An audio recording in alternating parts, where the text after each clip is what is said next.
بسم الله الرحمن الرحيم اقرأ باسم ربك الذي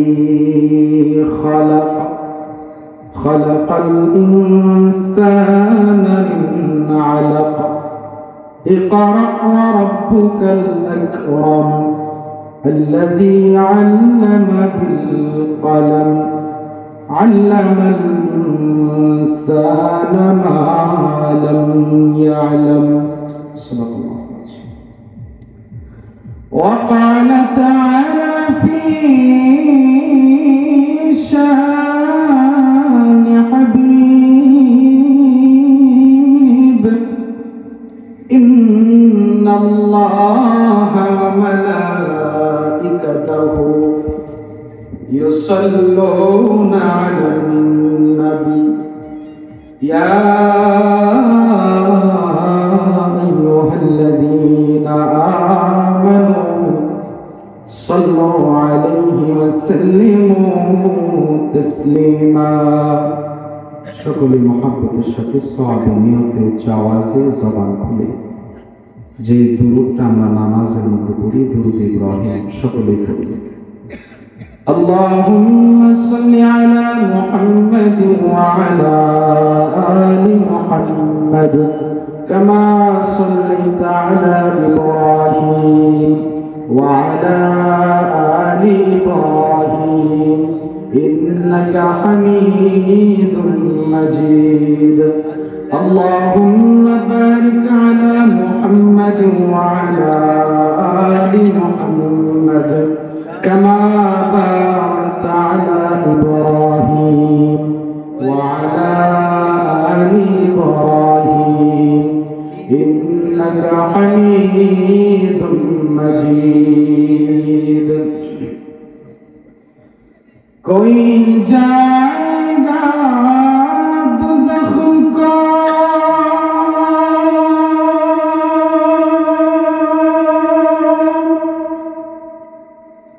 और कोई तो जन्नत में जाएगा.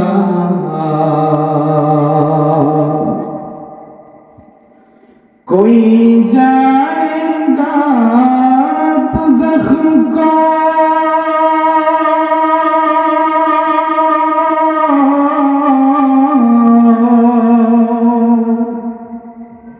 और कोई तो जन्नत में जाएगा.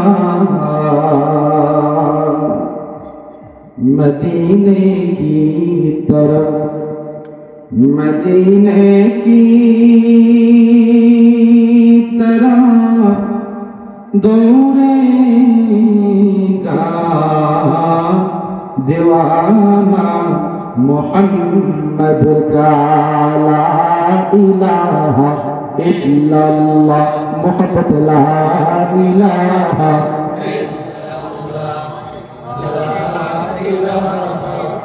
আমরা ফাঁকা জায়গাগুলো পূরণ করি, বাজান একটু আগে আসি, জান্নাতি পরিবেশ গড়ে তুলি, অপর কেউ জায়গায় করে দিই, একটু আগে আসি, অল্প একটু সময় দিই, কেউ উঠা বসা করবো না। আপনার উঠা বসার কারণে, আপনার এই আদব বেয়াদবির কারণে যেন ওলামায়ে কেরাম মনে কষ্ট না পায়। যদি ওলামায়ে কেরাম মনে কষ্ট পায়, হাসরের ময়দানে আপনার জবাব দিতে হবে, হবে কিনা বাজান?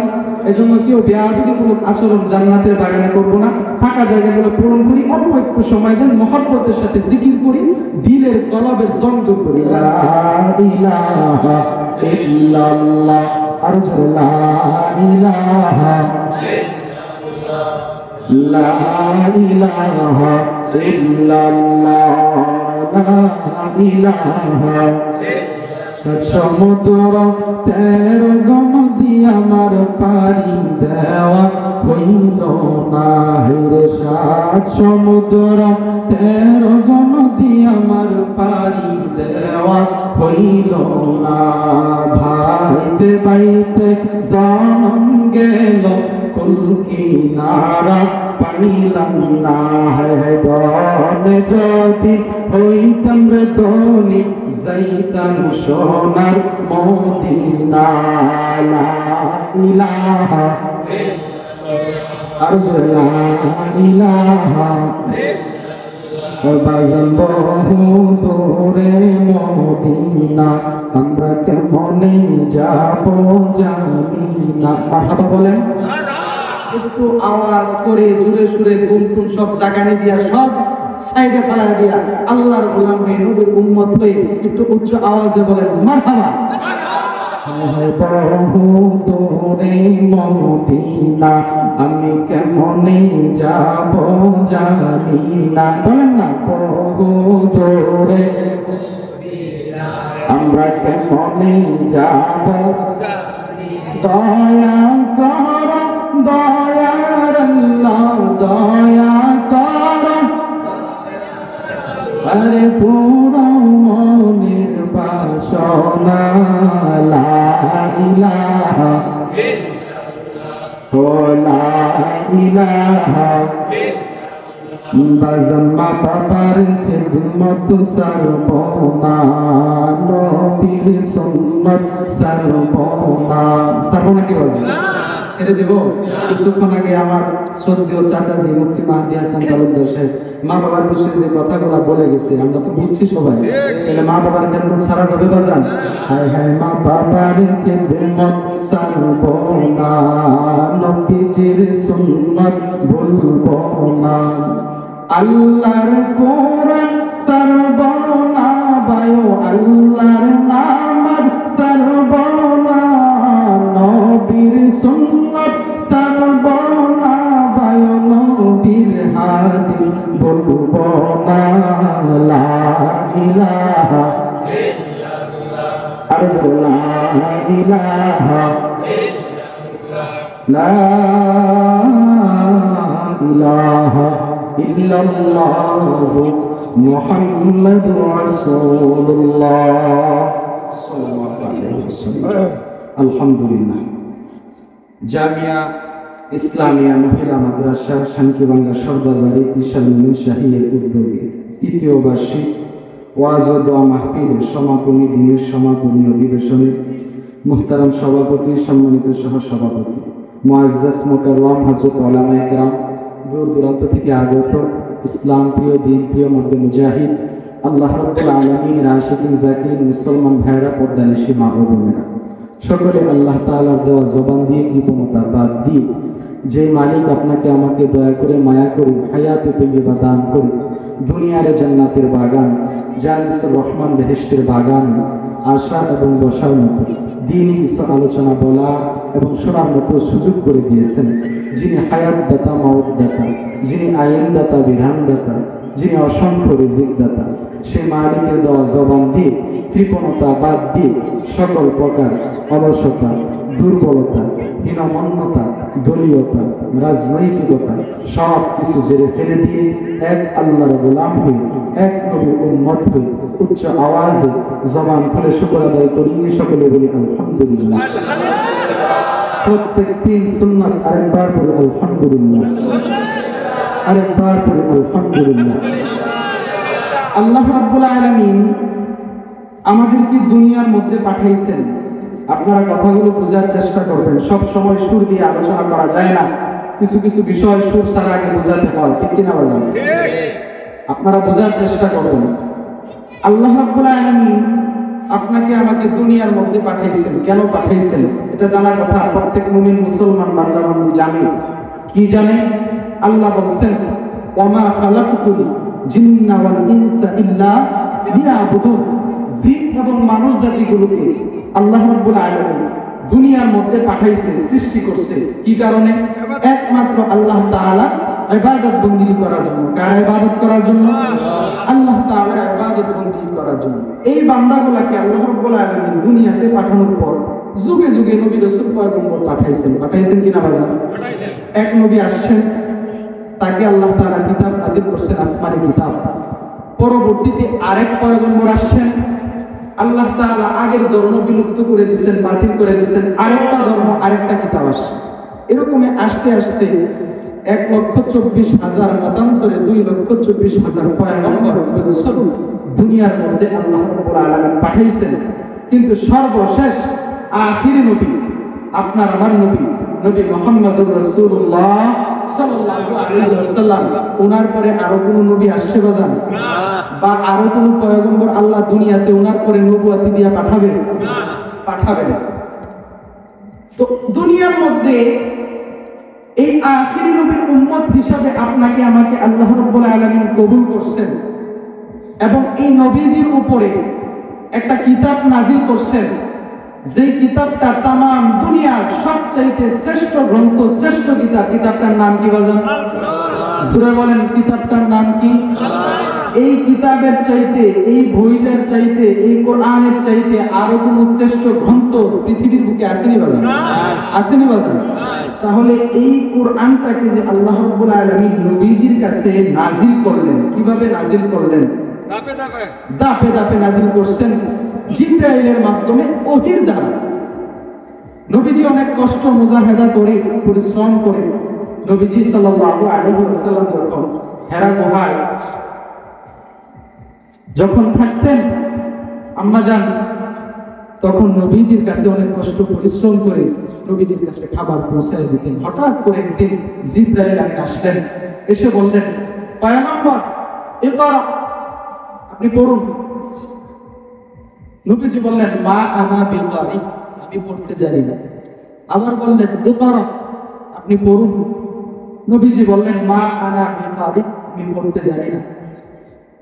এবার জিবরাইল আমিন তৃতীয়বারের সময় নবীজিকে ধরে সিনার সাথে একটা চাপ দিলেন এবং বললেন, ইকরা, পয়গম্বর আপনি পড়ুন, বিসমি রাব্বিকাল্লাযী খালাক, আপনার প্রভুর নামে। নবীজি সঙ্গে সঙ্গে পড়া শুরু করলেন, ইকরা বিসমি রাব্বিকাল্লাযী খালাক, খালাকাল ইনসানা মিন আলাক, ইকরা ওয়া রাব্বুকাল আকরাম, আল্লাযী আল্লামা বিল কলম, আল্লামাল ইনসানা মা লাম ইয়ালাম। নবীজিকে প্রথমবার বললেন, পয়গম্বর আপনি পড়েন। নবীজি বললেন, পড়তে জানি না। দ্বিতীয়বার বললেন, পড়েন, বললেন পড়তে জানি না। তৃতীয়বার বললেন, পয়গম্বর আপনি পড়েন। তারপরে বললেন, রব্বিকাল্লাযী খালাক, পড়েন আপনার প্রভুর নামে। যখনই বলে ফেললেন পড়েন আপনার প্রভুর নামে, যিনি আপনাকে সৃষ্টি করেছেন, নবীজির সঙ্গে সঙ্গে পড়া শুরু করলেন, ইকরা বিসমি রাব্বিকাল্লাযী খালাক। এখান থেকে একটা কথা স্পষ্ট বোঝা যায়, পড়া শুধু পড়া হলেই হবে না।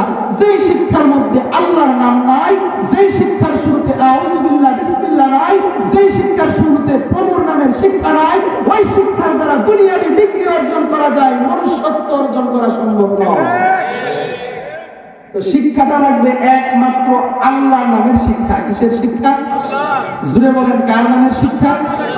আল্লাহর নামের শিক্ষা লাগবে। এই আল্লাহর নামের শিক্ষা যতক্ষণ পর্যন্ত মুমিন বান্দা বান্দিগুলোর ভিতরে না থাকবে, আপনার সন্তানগুলোকে না দিবেন, এই সন্তানের মাধ্যমে আপনি মা বাবা খেদমতের আশা করতে পারেন না। কারণ তার ভিতরে নবীজির সুন্নতের ইত্তেবা নাই, তার ভিতরে কোরআনের বিন্দু মাত্র শিক্ষা নাই, তার ভিতরে নবীজির আদর্শ নাই। সে মাদ্রাসা মসজিদ দেখতে পারে না, নামাজ আমলের ধার ধারে না। অথচ আপনি মুসলমান, আপনার বাপ দাদা মুসলমান, আপনার সন্তান মুসলমানের ঘরে মুসলমান হয়েছে, কিন্তু ইসলামিক মাইন্ডে সে চলে না, কোরআন হাদিস মোতাবেক সে চলে না। মাদ্রাসায় বারান্দায় আগে যাওয়া মক্তব চলবে, এখন মক্তবের টাইমে দেখি কিন্ডারগার্টেনে বইয়ের বোঝা গিটের মধ্যে কতগুলা দিয়া মা বাবা সহ সাইজা গুজা কিন্ডারগার্টেনে নিয়ে যায়। কথা ঠিক। তাহলে ইসলামী শিক্ষা উঠে যেতেছি কিনা বাজার? যদি ইসলামী শিক্ষা আপনার ভিতরে থাকে, আপনার সন্তানের ভিতরে থাকে, তাহলে আপনার পরিবারের মধ্যে শান্তি আসবে, আপনার সন্তানের ধারা আপনি মা বাবা খেদমতের আশা করতে পারেন, সংসারে শান্তি পাবেন, সমাজে শান্তি পাবেন, রাষ্ট্রে শান্তি পাবেন। কারণ কি? মাধ্যমটা কি? মাধ্যম একটাই, আপনার ভিতরে প্রভুর নামের শিক্ষা থাকতে হবে, নবীজির সুন্নত থাকতে হবে। যদি নবীজির সুন্নত পালন করতে যান, যদি নবীজির আদর্শ শিখতে যান, যদি আল্লাহর নামের শিক্ষা শিখতে চান, তাহলে কোথায় যেতে হবে? জোরে বলেন, আরেকটা আওয়াজ দেয়া বলেন। এই মাদ্রাসায় আপনার আমার সন্তানগুলোকে দেওয়ার দরকার আছে না নাই? স্কুল কলেজ ভার্সিটিতে পড়ার কোনো বাধা নাই। মোল্লা মুফতির যেমন দুনিয়াতে দরকার আছে, স্কুল কলেজ পড়ুয়া ডাক্তার ইঞ্জিনিয়ারের দরকার আছে। কথা ঠিক কিনা? আর চোখে দেখার কোনো কায়দা নাই। তবে আপনি যেই জায়গায় থাকেন না কেন, মনে রাখতে হবে আপনি মুসলমানের সন্তান, আল্লাহর গোলাম, নবীজির উম্মত। আপনার যেই হালতেই থাকেন না কেন, সবসময় কোরআন হাদিস নবীজির আদর্শকে আপনার প্রাধান্য দিতে হবে। ঠিক কিনা? তখনই আপনার জন্য স্কুল কলেজ ভার্সিটিতে পড়া জায়েজ হবে। যদি আপনি ভুলে যান ওইখানে থাকাকালীন যে না আদর্শের আমার দরকার নাই, কোরআন শিক্ষার দরকার নাই, নামাজ বোঝার দরকার নাই, নবীজির সুন্নতের ইত্তেবার দরকার নাই, তখন আপনার জন্য যতই বলেন যে আমি মুসলমানের ঘরের মুসলমান, আপনার জন্য স্কুল কলেজ ভার্সিটিতে পড়া জায়েজ হবে না। কিন্তু পড়াকালীন যদি মনে রাখেন যে না আল্লাহর কোরআন নবীজির হাদিস সুন্নত আদর্শকে আমার প্রাধান্য দিতে হবে, মানতে হবে, তাহলে আপনি মানতেও পারবেন, ওই জায়গায় আপনি অরিজিনাল শিক্ষাটাও অর্জন করতে পারবেন। মানুষের মতো মানুষ হইলেন, শিক্ষিত হইলেন, কথা বল ঠিক কিনা? আল্লাহ তাআলা যেন আমাদের সকলকে সহি আকীদা দান করেন। সবাই বলি আমিন। শোনো শোনো শান্তি বাংলাবাসী, শোনো শোনো সদারবাসী, শোনো দিয়া মন, ভালো লাগলো আপনাদের এই মাহফিল আয়োজন, ভালো লাগছে কিনা বাজান বাজরে? শোনো শোনো শান্তি বাংলাবাসী, শোনো শোনো সদারবাসী, শোনো দিয়া মন, ভালো লাগলো আপনাদের এই মাহফিল আয়োজন, ভাইরে ভালো লাগলো আপনাদের এই মাহফিল আয়োজন। করোনাকালীন করোনার জন্য স্কুল বন্ধ ভাই, করোনা আর মহামারীতে মাদ্রাসা বন্ধ নাই, ঠিক কিনা? করোনাকালীন করোনার জন্য স্কুল বন্ধ ভাই, করোনা আর মহামারীতে মাদ্রাসা বন্ধ নাই, হাইরে মসজিদ বন্ধ নাই, ওয়াজ মাহফিল বন্ধ নাই। আমরা সবাই আল্লাহর গোলাম, আমরা সবাই নবীর উম্মত, জান্নাতে যাইতে চাই। কারা কারা জান্নাতে যাইবেন হাতে লাগাতেন সবাই, হাতে লাগাতেন সবাই, হাতে লাগাতেন সবাই। দিন ইসলামের পথে চলবো, আল্লাহু আকবার বলেন সবাই। সরকারের বাবাজি, শান্তি বাংলার বাবাজি, পর্দালের মা, যুবক ভাই, বৃদ্ধ বাবাজি, দুনিয়ার মধ্যে আজকে তোমার বাড়ির পাশে একটা জান্নাতের বাগান পাইলা। জান্নাতের বাগান পাইয়া তুমি কিভাবে রাস্তাঘাটে ঘোরাফেরা করো, কিভাবে তুমি বাড়ির মধ্যে শুয়ে থাকো, কেমন করে তুমি দুনিয়ার লোকের মধ্যে পড়ে আসো? তোমার কি একটু মায়া হয় না?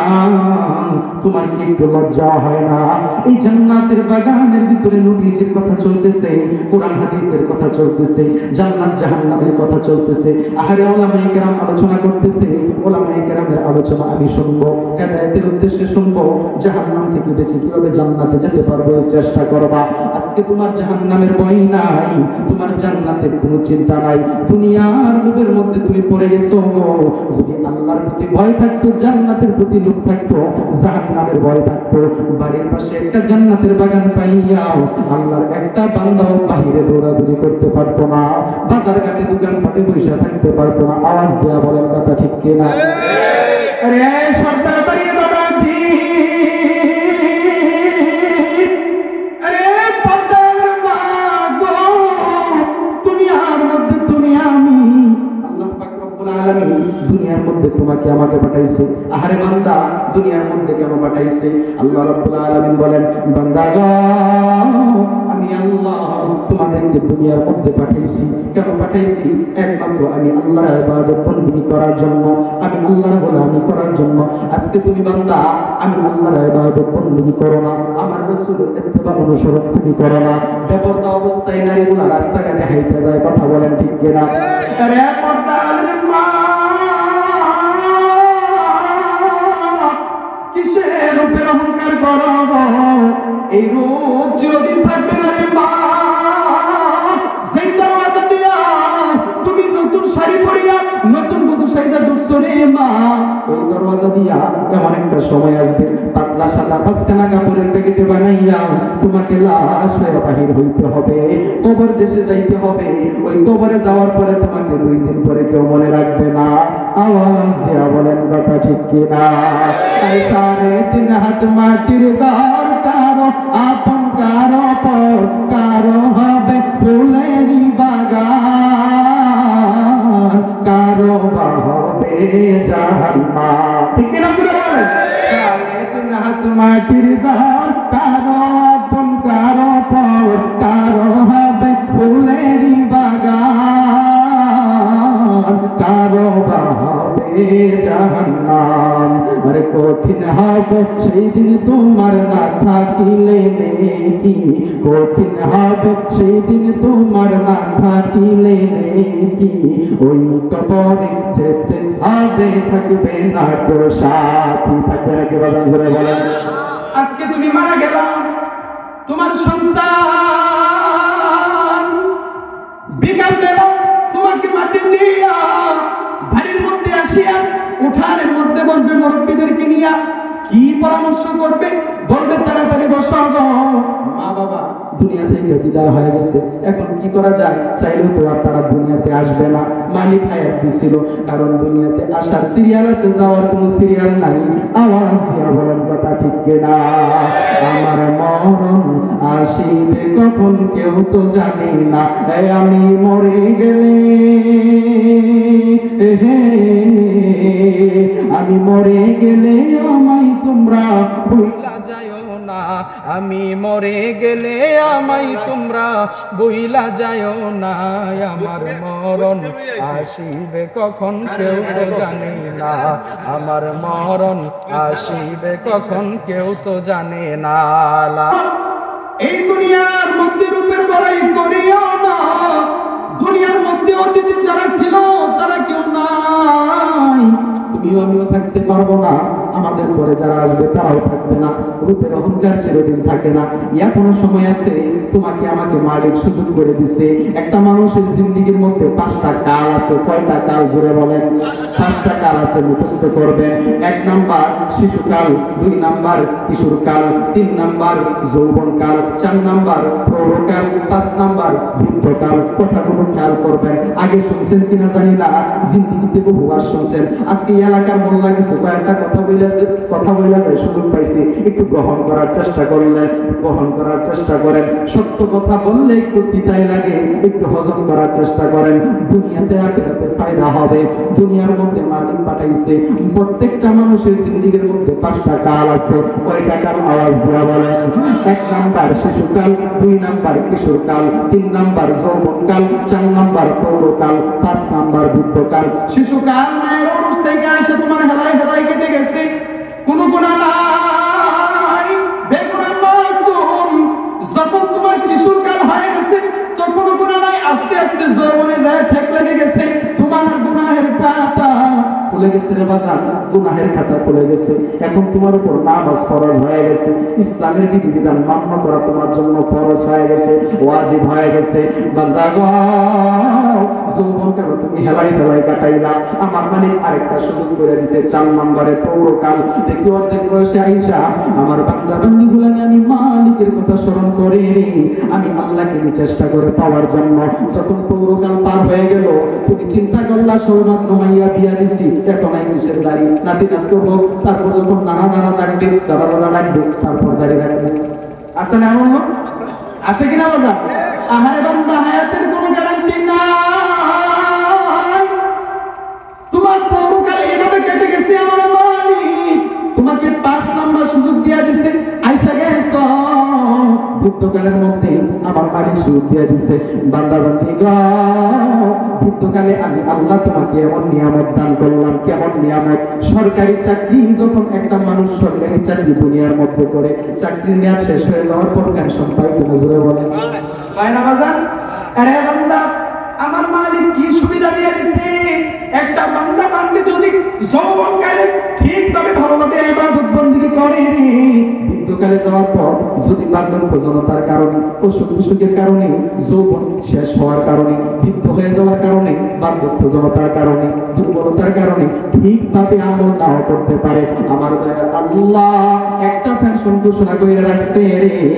যৌবনকালে ইবাদত করলে যে পরিমাণ সব বান্দার আমল নামায় লেখা হইতো, বৃদ্ধকালে আমার দয়ার আল্লাহ ঠিকভাবে ইবাদত করতে না পারলেও আমার দয়ার আল্লাহ বান্দার আমল নামার মধ্যে ওই যৌবনকালের সম পরিমাণের ইবাদতের সব লেখা দেয়। আল্লাহ আল্লাহ क्या मुबारक नाम है, अल्लाह अल्लाह क्या मुबारक नाम है, अल्लाह अल्लाह मोमिनों का काम है, अल्लाह अल्लाह तू मेरा रहमान है, अल्लाह अल्लाह तू मेरा रहीम है, अल्लाह अल्लाह तू मेरा गफ्फार है, अल्लाह अल्लाह तू मेरा गफूर है। ओ मधुर नामे मिटे হতাশার জ্বালা, বলতে পড়া কালেমার মালা, ও নামের তুলনা মিলে না, মিলে না, তুলনা নাই নাই নাই। আল্লাহু আকবার বলেন না? আল্লাহর নাম আমি গান গাই, এসো না মন প্রাণ জোড়াই, এসো না মন প্রাণ জোড়াই। এরে সর্দার বাড়ির বাবাজি, এরে পর্দার মা, যুবক ভাই বৃদ্ধ বাবাজি, এখনো সময় আছে, বৃদ্ধ হয়ে গেছে, কোনো লজ্জা নাই, কোনো টেনশন নাই, কোরআনটাকে তুমি সহি শুদ্ধভাবে শিখতে পারো নাই রে বাবাজি। এরে পর্দার মা, একটা ছোট মাদ্রাসার সামান্য মর্তবের বাচ্চাটাকে নিয়ে তুমি বাড়ির মধ্যে, মসজিদের মধ্যে, মাদ্রাসার মধ্যে নামাজ কালাম পড়ার জন্য যতটুকু কোরআন সূরা সহি শুদ্ধভাবে শেখা লাগে তুমি শিক্ষা কইরা নাও। খুবই জাহানে তোমার আমার জন্য ফায়দা হবে, কোনো লজ্জা নয় রে বা, কোনো লজ্জা নয়। এখনো সময় আছে, তোমার সন্তানটাকে তুমি মাদ্রাসার মধ্যে পাঠায় দাও, দ্বীনের শিক্ষা তোমার সন্তানের ভিতরে দাও। যখন তোমার সন্তানের ভিতরে, মেয়ের ভিতরে কোরআনের শিক্ষা থাকবে, দ্বীনের শিক্ষা থাকবে, নবীজির আদর্শ থাকবে, মাদ্রাসার পাঠাইবা, তখন এই সন্তান, মেয়ে সন্তান কখনো বেপরদা অবস্থায়, রাস্তার মধ্যে বেপরদা অবস্থায় যাইতে পারে না। আওয়াজ দেওয়া বলেন কথা ঠিক না? আলোচনার মূল ফ্যাক্টরে এখন ঢুকে যাব বাজান। এই সন্তানটাকে আপনি যখন মাদ্রাসায় দিবেন, একটা সন্তানকে যখন আপনি মাদ্রাসার মধ্যে পাঠাবেন, এই সন্তান যখন কুরআনের শিক্ষায় শিক্ষিত হবে, হাদিসের শিক্ষায় শিক্ষিত হবে, নবীজির আদর্শে আদর্শবান হবে, তখন এই সন্তানের মাধ্যমে তার মা বাবা শান্তি পায়, তার পাড়া প্রতিবেশী শান্তি পায়, তার স্ত্রী শান্তি পায়, পাড়া প্রতিবেশীর হক আদায় করে, মা বাবার হক আদায় করে, স্ত্রীর হক আদায় করে। যখন এই সন্তানকে আপনি মাদ্রাসায় না পাঠাবেন, কুরআনের শিক্ষায় শিক্ষিত না করবেন, মাদ্রাসায় শিক্ষায় শিক্ষিত না করবেন, তখনই এই সন্তান বড় হইলে পরে বোনদেরকে জমি দিতে যায় ঠাডা। কথা কি ভুল বললাম বাজার? এমন রুসুম আমাদের সমাজে নাই। এ বাজার সুদখোর ঘুষখোর আমাদের সমাজে নাই। লেবাসদারি সুদখোর, টুপিওয়ালা ঘুষখোর, বিভিন্ন স্টাইলের হাজিওয়ালা গাজিওয়ালা আমাদের সমাজে নাই। হ্যাঁ, সুরে বলেন আছে না নাই? ডিজিটাল কায়দায় সুদ পায়, কি কায়দায় লেবাস লাগাইয়া ফতুয়া দিয়া মুনাফার নামে সুদ খায়। কথা কোন ঠিক কিনা? ঘুষ খায়, এটা তো হাদিয়া বকশিশ। কথা কোন ঠিক কিনা? আন্তর্জাতিক লেভেলের পাট্টা, শুধু লেবাস দেখলে মনে করবেন না ওলিয়া কামেল ফিরে মুকাম্মেল হয়ে গেছে।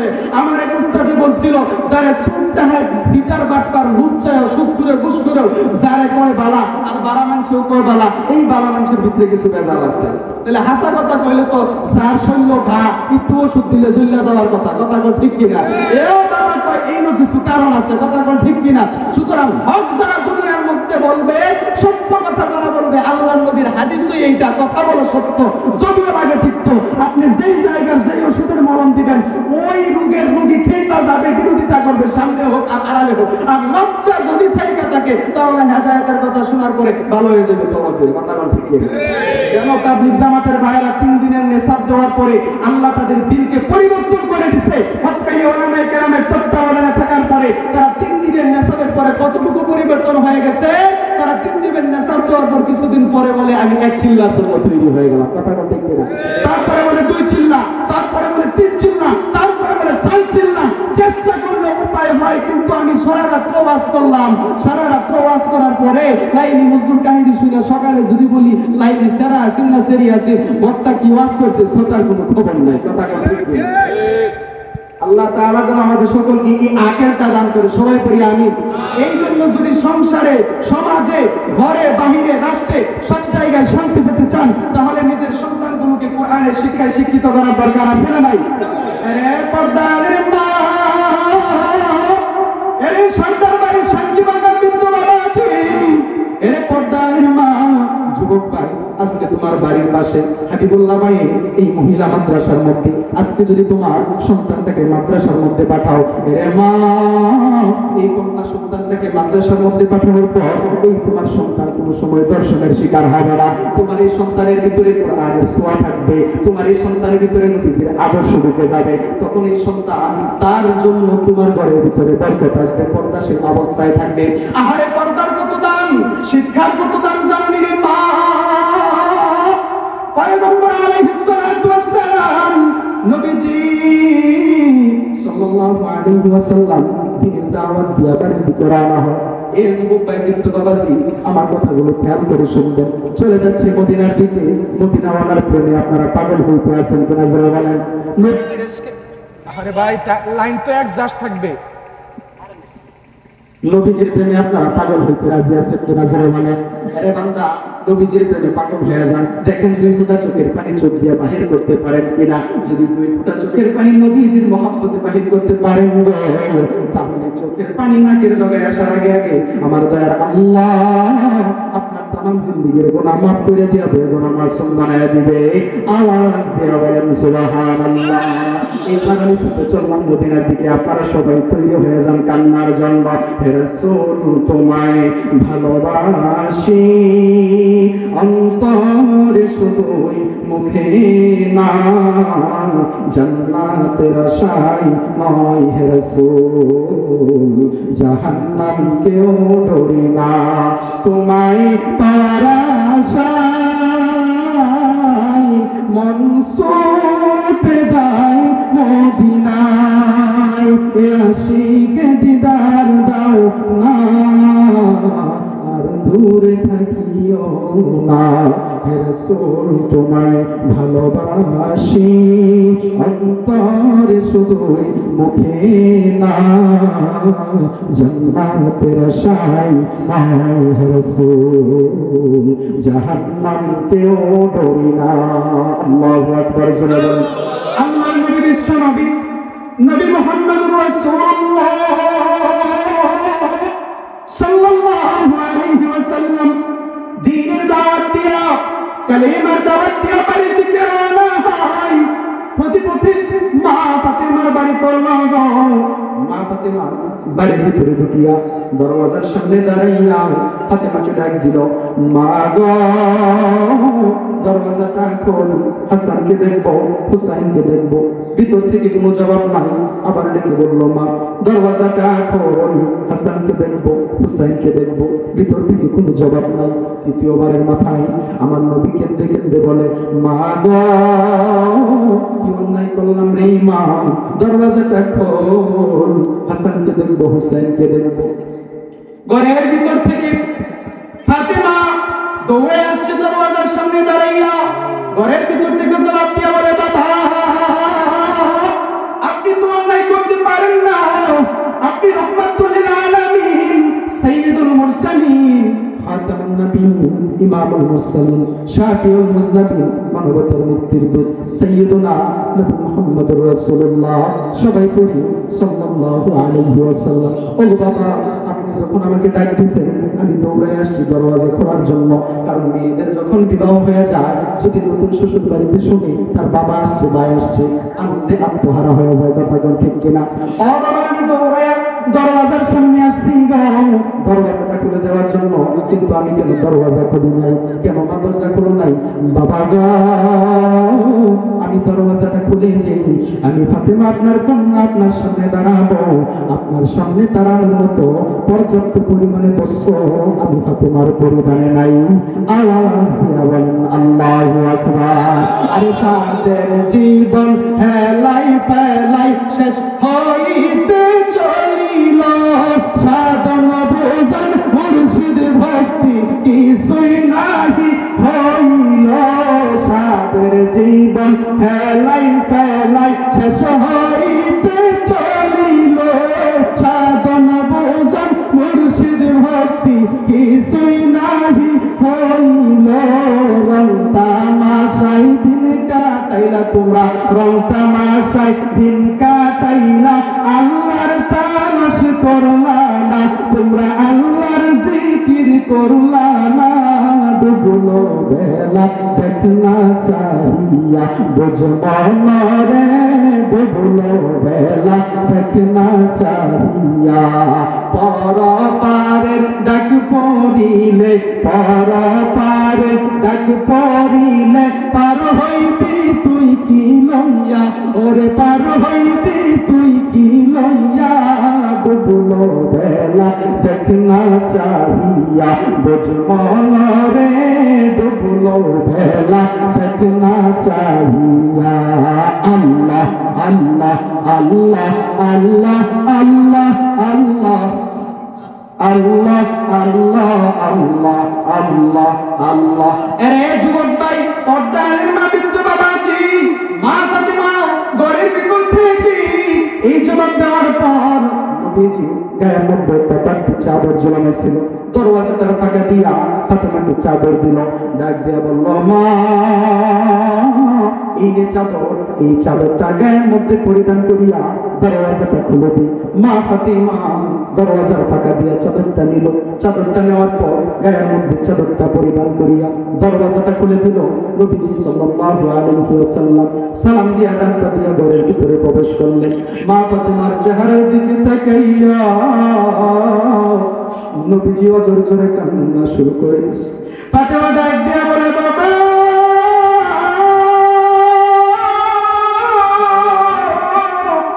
তুমি কেন কান্দো? নবীজি ডাক দিয়া বলেন, মা ঘরের ভিতরে প্রবেশ করলাম, তোর চেহারার দিকে তাকাইলাম, বড় কষ্ট লাগছে রে মা। বলে, বাবা কি হয়েছে? বলে, মা তোর চেহারাটা কেন শুকায় গেছে রে মা, চক্ষু দুইটা গর্তের ভিতরে ঢুকে গেছে। কারণ কি? নবীজি এই কথা বলার পর ফাতেমা ডাক দিয়া বলে, বাবা গো, আমি যদি দিনের পর দিন না খেয়ে মারা যায় আমার কোনো আফসোস নাই, আমার কোনো আফসোস নাই। তবে বাবা আপনার কলিজার টুকরা আমার বুকের দান হাসান হুসাইন আজকে 3 দিন পর্যন্ত খাবার না পাইয়ে আমি ফাতেমা মায়ের পা ধরে কাঁদে আর ডাক দিয়ে বলে, মা খাবার দাও, খাবার দাও। বাবা বলো, দুনিয়ার কোনো সন্তান যদি মায়ের পা ধরে কান্নাকাটি করে আর খাবার চায়, যদি মা যেমন যদি খাবার দিতে না পারে, তাহলে বাবা বলো এর চাইতে কষ্ট আর কিছু হইতে পারে নাকি? এই সন্তানের জন্য মা বাবা জন্ম দেওয়ার আগেও পেটে রাইতে কষ্ট করছে, জন্মের পরেও পিঠে খুলে পিঠে কইরা কষ্ট কইরা মানুষ করছে। কথা গান ঠিক কিনা? আরো জোরে বলেন কথা ঠিক কিনা? মা তুমি এ ধরনের শ্রেষ্ঠ নিয়ামত, তোমারই পদ তলে রয়েছে জান্নাত। ওগো মা তুমি এ ধরনের শ্রেষ্ঠ নিয়ামত, তোমারই পদ তলে রয়েছে জান্নাত। ওগো মা রে বান্দা, এই মা বাবা মারা গেছে, আজকে তুমি মা বাবার কবরের পাশে যাও না, মা বাবার জন্য দোয়া করো না, মসজিদের মধ্যে দোয়া চাও না। আহারে বান্দা, আজকে তুমি মা বাবাকে পালায় রেখে দুনিয়ার লোকের কাছে তুমি দৌড়াইতেছো, দুনিয়ার পিছনে দৌড়াইতেছো। তৈরি থাকো গো বান্দা, তুমি যখন মারা যাইবা তোমাকে কবরে রাখা তোমার আত্মীয় স্বজন তোমার সন্তানরাও তোমার কবরের পাশে যাবে না। আওয়াজ দিয়া বলেন কথা ঠিক কিনা? পর্দার মাঝে ভাই বিন্দু বাবাজি, ওয়াজ তো একের পর এক কথা চলে আসে। উদাহরণস্বরূপ এই কথাটা এই জায়গায় রাখলাম যেহেতু ফাতেমার কথা চলে আসছে, মায়ের কষ্টের কথা চলে আসছে। পর্দারের মা বোনদের আবদার, পর্দারের মা বোনদেরকে একটু শোনায়া দিই, মা বোনদের মনটা অনেক নরম থাকে। আমার বাবা মাওলানা শাহাবুদ্দিন জিহাদি মায়ের কথা বলতে যাইয়া প্রায় সময় আপনাদের সামনে জিন্দগি কাটায় দিছে ওয়াজ করতে করতে। অনেক সময় একটা কথা বলে থাকে, যেই মা যার মা দুনিয়াতে নাই সে বুঝে মা হারানোর বেদনা, যার বাবা নাই সে বুঝে বাবা হারানোর বেদনা। কথা বলেন ঠিক কিনা? আপনারা কি কষ্ট পাইতেছেন বাজার? আরে বান্দা, যার মা নাই সে বুঝে মা হারানোর বেদনা, যার বাবা নাই সে বুঝে বাবা হারানোর বেদনা। ওই ফাতেমা ডাক দিয়া বলে, ওগো বাবা, সন্তানটাকে গর্ভের মধ্যে ধারণ করলাম, এই সন্তানটা আজকে দুনিয়ার জমিনে আমি মায়ের পা ধরে কান্নাকাটি করে ডাক দিয়া বলে, মা খাবার দাও। বলে, বাবা আমি খাবার দিতে পারতেছি না। বাবা ওই যে তাকায়া দেখো। বলে কি? বলে, বাবা তাকায়া দেখো, চুলার উপর পাতিল বসানো, কিচ্ছু নাই, এই পাতিলের মধ্যে কিচ্ছু নাই, শুধু পানি। তোমার নাকি দুইজন আনন্দ করতে করতে ঘুমায় গেছে, যদি ঘুম থেকে মনে করছে মা রান্না বসায় দিছে, যদি ঘুম থেকে জাগ্রত হয় বলে, মা গো খাবার দাও। ওগো বাবা বলো আমি কি জবাব দিব? আমি তো কষ্ট করে আমার সন্তানকে গর্ভের মধ্যে ধারণ করছি। যেই মা 10 মাস 10 দিন গর্ভের মধ্যে সন্তানটাকে ধারণ করার পর প্রসব বেদনা শুরু হয়ে গেছে, ঘরের ভিতরে কান্নাকাটি করতেছে। কিছুক্ষণ পর মা বেহুশ হয়ে যায়, আবার হুঁশ ফিরে আসে। আশপাশের সন্তানগুলোকে ডাক দেয়া বলে, তোমরা কারা গো? দাও দাও, এক পেয়ালা পানি আমাকে দাও, আমি বুঝি আর বাঁচবো না। আশপাশের মেয়েগুলো ডাক দেয়া বলতো, তুমি অল্প একটু সহ্য করো, কিছুক্ষণের ভিতরে তোমার সোনামানিকের চেহারা তুমি দেখতে পাইবা। যখন দেখি মা বেহুশ হয়ে গেছে, আবার হুঁশ ফিরে আসছে, সন্তান প্রসব হয়ে গেছে, মেয়েগুলোর কাছে সন্তান চাইছে, রক্ত মাখা 2টা হাত বিছায় দিয়া জনম দুঃখী মা বলে, দাও আমার সন্তান আমার কোলে দাও। সন্তানটাকে কোলে নিয়ে নাকি মুখে ঢুকে গেলে চুমা খাইছে, খাওয়ার পর এগুলা ডাক দিয়া বলতো, কিছুক্ষণ আগে পানি চাইছো বলছো মারা যাইবা, এখন সন্তানকে আবার কোলে নেওয়ার জন্য পাগল হয়ে গেছে, ব্যাপার কি? মা জনম দুঃখী ডাক দিয়া বলতো, তোমরা বুঝবা না গো, আমি যখন আমার সন্তান কোলে নিয়ে নাকি মুখে ঢুকে গেলে চুমা খাইছি, আমার সন্তানের চাঁদমাকা চেহারাটা দেখছি, আমি জনম দুঃখী মা 10 মাস 10 দিনের ব্যথা বেদনা আমি জনম দুঃখী মা মুহূর্তের মধ্যেই বলে গেছি। আওয়াজ দিয়ে বলেন আল্লাহু আকবার। ফাতেমা ডাক দিয়ে বলে, আলোচনা শেষ করে দেব, ওলামায়ে কেরাম চলে আসছে। ফাতেমা ডাক দিয়ে বলে, বাবা এখন যদি বলে আমি কি জবাব দিব, আমার তো জবাব দেওয়ার কিছু নাই। নবীজির কণ্ঠের আওয়াজ শুনিয়া হাসান হুসাইনের ঘুম ভেঙে গেছে, দৌড় দিয়া নানার কাছে আসছে, যায় ডাক দিয়া বলে, নানা তুমি আসছো ভালো হয়েছে গো, আজকে তোমার কাছে একটা বিচার দিব গো।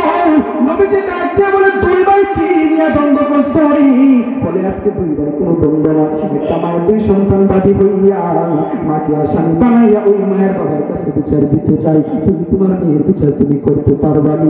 নবীজি ডাক দিয়ে বলে, আমি শ্রেষ্ঠ ইনসাফগার, আমি আমার সন্তান দেখবো না, আত্মীয় স্বজন দেখবো না, যার যে বিচার হওয়া দরকার সেই বিচারই করবো। এই কথা শুনিয়া ইমাম হাসান হুসাইন নবীজির সামনে দাঁড়াইয়া পেটের উপর থেকে কাপড়টা সরাইয়া নবীজিকে ডাক দিয়া বলে, না না পেটের উপর থেকে পেটের মধ্যে তাকাইয়া দেখো পেটটা কেমন পেটের সাথে লেগে গেছে। না না আজকে তোমার মেয়ে ফাতেমা আমরা 2 ভাইকে 3 দিন পর্যন্ত খাবার দেয় না। নবীজি বলে, না কি রে, আমি নানা এই বিচার করতে পারবো না। বলে, দেখছো নিজের মেয়ে বলে বিচার করতে পারলো না। নবীজি দাঁড়াইয়া পেটের উপর থেকে চাদরটা সরাইয়া হাসান হুসাইনকে দেখা বলে, নাতি গো 3 দিন পর্যন্ত খাবার না পাইয়া নানার কাছে বিচার চাও, তোর নানার পেটটার দিকে তাকাইয়া দেখ, আজকে তোর নানা 7 দিন পর্যন্ত খাবার না পাইয়া 7টা পাথর পেটের সাথে চাপা দিছে। নাতিরে বল যে বিচারক নিজেই 7 দিন পর্যন্ত খাবার না পাওয়া 3 দিন না খাওয়ার বিচার কেমনে করবে?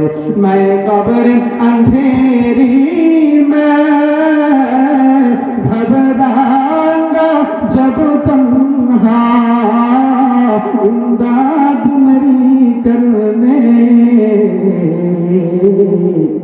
दीदार आता करना, सब्ज गुंबद वाले मंजूर दुआ करना, जब वक्त न जाए आका दीदार आता करना। এই জন্য বলি শান্তি বাংলার বাবাজি, সরকার বাড়ির বাবাজি, আমার পরবর্তী ওলামা হুজুর চলে আসছেন, আমার আলোচনা শেষ। সংক্ষিপ্ত সময়ের ভিতরে এত লম্বা কথা বোঝানো যায় না, তবে যে কথা আলোচনা করছিলাম মোট কথা সার কথা একটাই, আপনার সন্তানকে কোরআনের শিক্ষায় শিক্ষিত করতে হবে। আর এই কোরআনের শিক্ষায় শিক্ষিত করতে গেলে অনেক কষ্ট আসবে, না খেয়াল থাকতে হবে, অনেক কষ্ট মুজাহাদা করতে হবে। তারপরেও আল্লাহর কোরআন ছাড়া যাবে না, নবীজির আদর্শ ছাড়া যাবে না। এই জন্য আল্লাহ বলেন, কুল ইন কুনতুম তুহিব্বুনাল্লাহ ফাত্তাবিউনি ইউহিব্বুকুমুল্লাহ ওয়া ইয়াগফির লাকুম যুনুবাকুম ওয়াল্লাহু গফুরুর রহিম। এরে দুনিয়ার মানুষ, আমার নবীজিকে আল্লাহ জানায় দেন, পয়গম্বর আপনি জানায় দেন। দুনিয়ার মানুষগুলো যদি আমি আল্লাহর ভালোবাসা পেতে যাই, আল্লাহকে ভালোবাসতে চায়, তাহলে যেন আপনি রাসূলের ইত্তেবা অনুসরণ করে নবীজিকে ভালোবাসতে পারলে ইউহিব্বুকুমুল্লাহ আল্লাহর ভালোবাসা হয়ে যাবে। আর আল্লাহকে যদি ভালোবাসতে পারে, আমার দয়ার আল্লাহ দুনিয়ার মধ্যে পুরস্কার কি পুরস্কার ঘোষণা করছেন, জিন্দেগিতে যত গুনাহ করছেন গো, আমার দয়ার মালিকের দরবারে যদি নেক দিলে সহিভাবে 2 ফোঁটা চোখের পানি ছেড়ে কেঁদে তওবা করতে পারেন, চোখের পানি নাকের ডগায় আসার আগে আগে আমার দয়ার আল্লাহ আপনার तमाम জিন্দেগির গুনাহ মাফ করে দিবে। আওয়াজ দিয়ে বলেন সুবহানাল্লাহ। যতই কষ্ট হোক, যাই কিছু হোক না কেন, আপনার মেয়ে সন্তান গুরুকে এই মহিলা মাদ্রাসায় দেওয়ার দরকার আছে না নাই বাজার? আছে না নাই?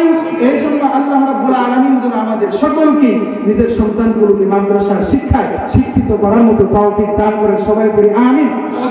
আলোচনা একদিকে টানতে যায় আরেকদিকে চলে যায়, আমারও তো এলেম কালাম তেমন নাই, সংক্ষেপে কিছু কথা বুঝাইতে চাইলাম। যতটুকু ভুল বেয়াদবি আমি গুনাহগারের পক্ষ থেকে, ভালো কথাগুলি আল্লাহ রাব্বুল আলামিনের পক্ষ থেকে, আমার ভুলগুলি শুধরাইয়া আল্লাহ রাব্বুল আলামিন যেন তার ভালোগুলি আমল করার মতো তৌফিক দান করেন, সবাই করি আমিন। সর্বোপরি ওলামা হযরতদের জন্য দোয়া চাই। গাজীপুর সাহেব হুজুর মানুষ, খুব ভালো আলেম, খুব ভালো মানুষ, কিন্তু সময় হুজুর আমার রোজায় শুনতে এবং আমাকে দোয়াও করে দিত। হুজুরের জন্য আমি খাস দিলে দোয়া করি। আমার বাবা মাওলানা শাহাবুদ্দিন জিহাদি, চাচা মুফতি মাহদি হাসান তালুকদার সাহেব এবং আমার মা, আমার উস্তাদ, পরিবারের সকলের জন্য, দুনিয়ার সকল মুমিন মুসলমানের জন্য আপনাদের সকলের কাছে দোয়া চাই। খাস করে হাবিবুল্লাহ ভাইয়ের মাদ্রাসার জন্য সকলে দোয়া করবেন এবং মাদ্রাসার দিকে সকলে নেক নজরে তাকাবেন। রাজি আছেন আওয়াজান? ওয়া মা আলাইনা ইল্লাল বালাগ। আসসালামু আলাইকুম ওয়া রাহমাতুল্লাহি ওয়া বারাকাতুহু।